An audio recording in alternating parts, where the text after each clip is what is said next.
Wah, angin kencang guys. Itu contoh bukti teman tumbang ngajak-ngajak. Oh, kencang angin guys. Wah, angin kencang nih, luar biasa tuh. Baliho-baliho tumbang-tumbang semua. Wow. Wah, kelapa-kelapa. Waduh. Duh. Aduh. Habis.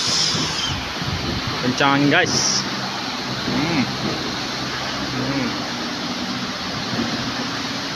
Oh, wow. Wah.